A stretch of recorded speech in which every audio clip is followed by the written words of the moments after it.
세계는 넓고 좋은 주식은 많다. 국내 주식을 넘어 해외 주식에 도전하는 서학개미들. 현재 우리나라 서학개미들의 해외 주식 보관 잔액은 890억 달러, 우리 돈 100조 원을 넘어섭니다. 뉴욕 증시가 꾸준히 사상 최고치를 경신하면서 투자 원정을 떠나는 개미 투자자들의 행렬은 한동안 더 이어질 것으로 보이는데, 해외 주식 투자 100조 원 시대. 과연 성공적인 투자를 돕기 위해 지금 필요한 것은 무엇일지 이슈플러스에서 알아봅니다. 지난해 동학개미 운동과 함께 불었던 서학개미 열풍. 투자자들은 왜 해외 주식 투자를 선택했을까요? 해외 투자 정보는 어디서 얻을까요? 한국경제TV가 국내 투자 커뮤니티 등을 대상으로 온라인 설문조사를 통해 133명의 해외 주식 투자자에게 직접 물었습니다. 먼저 주요 연령층은 MZ세대를 중심으로 20대와 30, 40대가 가장 많았습니다.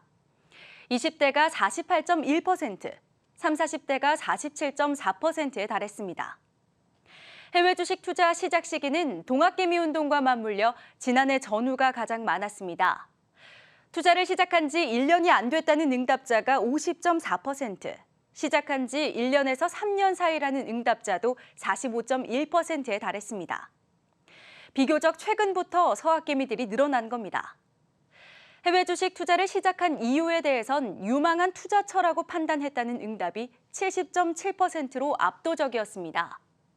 이 밖에 주변의 영향을 받았다는 응답은 12.8%, 투자 경험을 쌓기 위해서라는 답은 10.5%였습니다.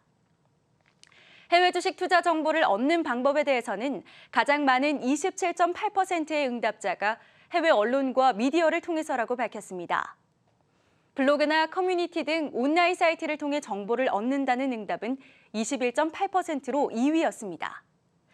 특히 유튜브로 정보를 얻는다는 비율이 21.1%로 3위를 차지했습니다. 이어 국내 언론과 미디어, 금융업계에서 제공하는 정보 등의 순이었습니다. 또한 해외 주식 투자자 10명 중 9명은 국내 주식도 병행하고 있었습니다. 그렇다면 나머지 10%의 응답자들은 왜 국내 주식에 투자하지 않는 걸까요? 박스권에 갇혀 높은 수익률을 기대하기 어렵고 시장 규모가 작아 외인 수급에 흔들리기 쉽다는 이유 등이 줄을 이뤘습니다. 이 밖에 저출산과 고령화에 따른 경기 침체 우려 등으로 국내 증시 매력도가 떨어진다는 이유도 나왔습니다. 이런 가운데 해외 주식 투자 시 어려움으로는 투자 정보를 얻기 어렵다는 응답이 46.6%, 수수료가 비싸다는 응답이 25.6%였습니다. 해외 투자 관련 국내 규제를 어려움으로 꼽은 비율도 14.3%에 달했습니다. 해외 주식에 대한 투자자들의 관심이 급증하고 있는 지금 관련 정보 부족과 규제 등은 서학개미들의 발목을 잡는 요소로 작용하고 있다는 점, 이번 한국경제TV 설문 결과 확인됐습니다. 한국경제TV 오민지입니다. 해외 주식에 관심을 갖는 투자자들이 늘고 있지만 우리 투자자들이 접근하기엔 여전히 어려움이 많습니다. 업계에서 이를 해소하기 위한 다양한 서비스들이 준비되고 있다고 하는데 증권부 정희영 기자와 함께 알아보겠습니다. 정 기자, 네. 이 설문조사 내용을 좀 보니까 해외 주식에 대한 관심들이 상당히 많은데 이게 부쩍 최근 들어서 이렇게 투자가 좀 몰리고 있다 이런 느낌이 들어요. 네, 맞습니다. 국내 전체 투자자들을 기준으로 봤을 때 해외 주식 결제 금액 먼저 살펴보겠습니다. 네. 올해 들어 국내 투자자들의 이제 해외 주식 결제 금액, 매수와 매도를 합친 금액인데요. 이 금액은 2,400억 달러로 한화로 약 273조 원에 달합니다. 해외 주식 투자자 그리고 이른바 서학개미라고 할 수 있겠죠. 그분들이 이제 본격적으로 시작됐던 게 작년이었는데 네. 작년은 2천억 달러 수준이었습니다. 올해가 아직 4개월여 남아 있는데 벌써 지난해보다 16%가량 높은 수준이죠. 서학개미 열풍이 불기 이전인 2018년과 2019년도와 비교했을 때는 많게는 5배까지도 차이가 나는 상황입니다. 그러네요. 2011년은 아직 8월까지 수치인데 벌써 작년 수준을 월등히 뛰어넘었다 이런 건데 투자자들이 이제 해외 주식을 왜 많이 하는지 가장 큰 이유로 꼽은 게 유망한 투자처라서다 이렇게 지금 답을 한 것 같아요. 네. 어떤 부분이 좀 유망하다 이렇게 본 걸까요? 네, 우선 국내 투자자들이 관심이 높은 성장주 섹터들의 대장주들이라고 할 수 있겠죠. 그런 종목들이 주로 해외 기업에 상장돼 있기 때문입니다. 네. 국내 투자자들의 해외 주식 순매수 상위 종목들을 살펴보면은 이 특징들을 좀 더 자세히 볼 수 있겠는데요.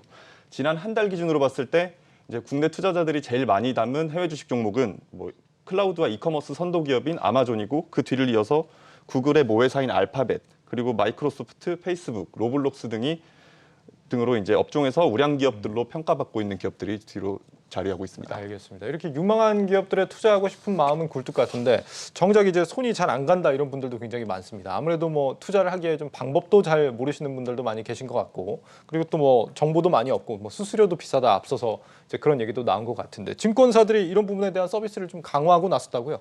네, 해외 주식을 향한 투자자들의 관심이 이제 날이 갈수록 높아지는 만큼 국내 증권사들 역시 투자 편의성을 높이기 위한 이렇게 제도 마련에 이렇게 박차를 가하고 있는데요. 예. 대표적으로는 정보 접근성 확대와 수수료 인하 등이 꼽히고 있습니다. 자세한 내용 이제 지수희 기자 리포트 통해서 살펴보시겠습니다. 네. 2년 전만 하더라도 해외 기업을 분석한 국내 증권사 리포트는 찾아보기 힘들었습니다. 증권사들이 본격적으로 해외 기업 분석 자료를 내기 시작한 것은 지난해 8월. 미래에셋이 아마존과 페이스북 등 9개 주요 인터넷 기업 보고서를 통해 실적 전망치와 목표 주가를 제공한 것을 시작으로 다른 증권사들도 해외 기업 분석 자료를 내기 시작했습니다. 1년간 미래에셋은 분석 기업을 50여 개로 확대하는 등 글로벌 리서치를 강화하고 있습니다. 작년은 사실은 투자자들이 좀 많이 아시는 뭐 아마존이나 이런 큰 회사들 위주로 최근에 보면 한국에는 아직 잘 알려지지 않지만 장기적으로 아마존이나 이런 마이크로소프트 같은 유량 회사가 될 수 있는 중소형주들도 저희가 이제 커버리지 빠르게 늘려가고 있어서 올해 연말까지도 많이 늘어날 것 같아요. 같은 테마에 있는 종목들은 한국 글로벌 가리지 않고 같이 한 애널리스트가 많이 하는 경우가 많아져요. 저희. 리서치 센터를 강화하기 어려운 중소형사들은 해외 기업 분석 업체에 자료 번역 서비스를 제공하는 방식으로 투자 정보를 선보이고 있습니다. 최근에는 유튜브를 통해 해외 종목을 분석하고 투자자들의 질문에 답하는 양방향 소통 방식도 많이 활용되고 있습니다.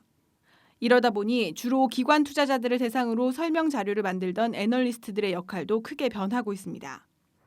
이 유튜브, 그것도 실시간 라이브 방송을 하다 보니 매일매일 나오는 뉴스를 적시성 있게 전달드릴 수 있고 또 실시간 댓글 등을 통해서 이 투자자들이 지금 무엇을 궁금해하고 계시고 또 고객의 눈높이에 맞는 상담이 가능하다 보니까 유튜브 실시간 라이브 방송이 저희들한테는 상당히 유용한 수단이라는 것을 요즘은 많이 느끼고 있습니다. 더 나아가 증권사들은 낮은 수수료를 앞세워 고객몰이에 나서고 있습니다. 0.1% 이하의 낮은 수수료를 제시하고 주식 거래 자금까지 지원하는 등 타사 고객들을 뺏어오기 위한 경쟁도 치열합니다. 특히 해외 주식 거래 특성상 원화를 외화로 바꿔 매수하고 매도할 때도 환전 과정을 거쳐야 하는 만큼 환전 수수료 우대 혜택도 강조하고 있습니다. 환전 수수료를 영원으로 한다는 것은 사실 큰 도전이기도 했습니다. 그만큼의 수익을 포기해야 되기 때문에 환전 수수료라는 장벽 때문에 고객들이 시장에 진입을 못한다고 하면은 이거는 소탐대질이라고 생각을 해서 그 기준 환율로 환전을 해주고 KB증권 그 외환데스크에서 그 해지 거래를 하면서 그 부족분을 메꾸기로 하고. 이 외에도 증권사들은 밤 10시 30분부터 다음 날 새벽 5시까지 진행되는 미국 시장 특성상 개장 전후에도 거래가 가능하도록 시스템을 구축하고 AI가 자동으로 거래하는 시스템을 강화하는 등 시설 투자에 적극 나서고 있습니다. 한국경제TV 지수입니다. 증권사들이 해외 주식 투자 유치를 위해서 애를 쓰고 있다라는 이야기를 들어봤는데 실제 투자자들의 반응은 아직은 좀 만족하지 못하는 수준인 것 같다 이런 평가가 있습니다. 어떻습니까? 네, 맞습니다. 앞서 보신 것처럼 이제 증권사들이 이벤트를 통해서 수수료 부담을 줄여주기 위해서 이제 노력을 하고는 있지만 투자자들은 여전히 부족하다고 느끼고 있습니다. 네. 앞서 리포트에서 보셨듯이 이제 설문조사 결과 해외 주식 투자 시 겪는 어려움으로 전체 응답자의 26%가 비싼 수수료를 꼽았는데요. 이벤트와 별개로 일단 기본 거래 수수료 자체가 국내 주식 거래 수수료보다 높기 때문입니다. 네. 온라인 거래 기준으로 국내 대형 7개 증권사들의 미국 주식 거래 수수료는 0.25%인데요. 반면에 국내 주식의 경우 거래 금액이나 이제 뭐 여러 가지 기준에 따라서 다르겠지만 최저 0.01%에서 0.19% 수준으로 해외 주식 대비 낮게 책정돼 있습니다. 단순히 계산해 보자면은 만약에 1억 원을 투자했을 때 해외 주식 투자자라면은 25만 원의 수수료를 부담해야 하고 국내 주식 투자자라면은 뭐 단돈 10,000원만 부담하면 되는 거겠죠. 차이가 많이 나네요. 네, 해외 주식 거래 수수료는 이제 해외 현지 거래소에 지불하는 수수료와 거기다가 현지에 있는 제휴사에게 지불하는 수수료 등이 포함돼 있어서 영구적인 인하는 사실상 쉽지 않다는 게 업계의 의견입니다. 네.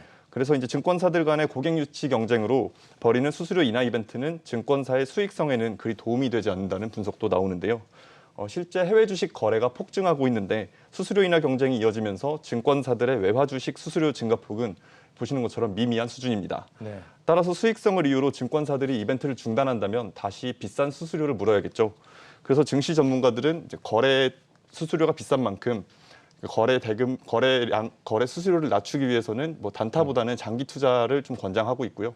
그리고 애초에 거래 수수료나 보수 체계가 낮게 책정된 ETF를 위주로 거래하는 것을 바람직하다고 조언하고 있습니다. 그렇군요. 그간은 좀 접근이 어려웠던 해외 기업들 투자 정보 같은 것도 최근에는 우리 증권사들이 많이 제공을 하려고 노력을 하고 있는데 이 부분에 대한 만족도는 현재 어느 정도입니까? 네, 앞서 보신 것처럼 증권사들이 이제 해외 주식 정보 접근성에도 노력을 하고 있는데요. 투자자들은 뭐 이 부분에도 여전히 부족하다고 느끼고 있습니다. 네. 설문에서 해외 주식 투자의 어려움으로 전체 응답자의 46%가 투자 정보 부족을 꼽았었는데요. 실제 해외 주식 투자자 한 분을 만나서 직접 얘기를 들어봤습니다. 해외 주식 투자 10년 차로 베테랑인데도 여전히 정보를 얻기는 쉽지 않다고 하는데요. 한번 들어보시죠. 이슈적으로 나와 있는 것들은 가끔 군에 있는 증권사 애널리스트들이 써놓긴 하는데 그래 그럼 그 다음 어떻게 되고 있지? 이런 연속적인 게 필요하다는 거. 그런 걸 찾기 위해서는 또 이제 해외 사이트를 봐야 되는데 그런 부분들은 또 영어 이런 거이기 때문에 번역한다 하더라도 좀 아쉽다는 생각이 많이 들죠. 네, 실제 국내 증권사들이 발행한 해외 기업 리포트는 국내 기업 대비 많이 저조한 상황인데요. 최근 수년 새 증가세를 보이고는 있지만 여전히 국내 기업 대비 10%대에 그치고 있습니다. 네. 증시 전문가들은 해외 주식 투자자가 늘어나고 있는 만큼 증권사들의 해외 리서치 역량 강화에도 힘써야 한다고 조언하는데요. 전문가들 의견 한번 듣고 오겠습니다. 기존에 이제 국내 대형 증권사들은 해외 기업에 대한 분석도 꾸준히 늘려야 되겠습니다만 리서치 보고서를 유료로 전환하는 특화 증권사들도 많이 나와서 그것들이 이제 일반 리테일 고객들한테 많이 서비스가 된다면 고객들도 좋고 그리고 그 수익을 창출할 수 있는 기회도 늘어나기 때문에 증권 산업에도 보다 긍정적인 역할을 할 것으로 기대를 합니다. 아직까지는 이제 해외 주식 투자에 대한 정보가 그렇게 많지 않은 상황인데 우리 한국경제TV도 이 해외 주식 정보 조만간 제공해 드릴 예정입니다. 그렇죠? 네, 맞습니다. 일단 앞서 데이터 먼저 살펴보시자면은 네. 저희가 조사한 설문조사 내용에서 이제 아까 나왔던 것처럼 해외 주식 정보 입수 창구 상위 3개가 해외 언론 그리고 온라인 커뮤니티 그리고 유튜브로 나타나는데요. 예. 해외 언론의 경우는 앞서 그 실제 사례자에서 경우에서 보셨던 것처럼 뭐 정보의 깊이는 있지만 정보를 얻기가 쉽지 않다는 점이 문제가 있고 그리고 유튜브와 온라인 같은 경우는 이제 정보 접근성은 높지만 이제 그 정보의 신뢰성이나 정확성 같은 부분에서는 다소 떨어질 수가 있겠죠. 네. 그래서 때문에 이제 상대적으로 낮은 응답률을 보였던 국내 언론이나 앞서 말씀드렸던 금융업계의 노력이 필요한 상황입니다. 저희 한국경제TV, 한국경제 미디어 그룹도 신문과 TV 공동으로 해외 주식 투자 정보 제공에 좀 더 힘써 나갈 계획인데요. 한국경제TV는 미국 뉴욕에 스튜디오를 열고 오는 16일부터 해외 주식 전문 프로그램인 글로벌 24를 첫 방송할 예정이니까요. 시청자 여러분들께서도 많은 관심 부탁드리겠습니다. 네. 다다음 주 월요일이네요. 밤 10시 반에 첫 방송이라고 합니다. 현지에 있는 특파원들이 직접 전달해 준다고 하니까 좀 기대해 보셔도 좋을 것 같습니다. 증권부 정희영 기자와 함께했습니다. 수고했습니다. 네, 감사합니다.